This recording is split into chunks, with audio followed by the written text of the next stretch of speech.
नमस्कार मंडळी. चला तर आज छोल्याची युनिक पद्धतीने मी तुम्हाला भाजी दाखवणार आहे. त्यासाठी इथे आपल्याला ग्रेव्ही तयार करून घ्यायची. टमॅटो, लसूण, काजू, कोथिंबीर एकत्रित पाणी न घालता पेस्ट बनवून घेतली. इथे थोडंसं जास्तीचं तेल घातलं. त्यामध्ये 2 कांदे आहेत ते क्रिस्पी होईपर्यंत फ्राय करून घ्यायचे. नंतर त्यामध्ये बनवून घेतलेली ग्रेव्ही घालायची. ग्रेव्हीसुद्धा 2-3 मिनटं तेल सुटेपर्यंत चांगली परतवायची.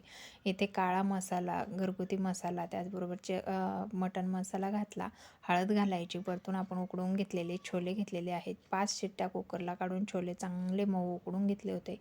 आता यामध्ये गरम पाणी घालायचं, चवीपुरतं मीठ घालायचं. आता मीठ छोले उकडताना सुद्धा घातलेलं आहे, त्यामुळे इथे तुम्ही मिठाची क्वांटिटी पाहून टाका. वरतून कोथिंबीर टाकायची. 5 मिनिटं भाजी चांगली शिजू द्यायची.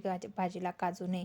थिकनेस खूप छान आणि चवसुद्धा जबरदस्त येते. अशा पद्धतीने छोल्याची भाजी एकदा नक्की बनवून पहा. तुम्हाला जर माझे व्हिडिओ आवडत असतील तर लाईक, शेअर आणि सबस्क्राईब करा आणि मित्रपरिवारासोबत नक्की शेअर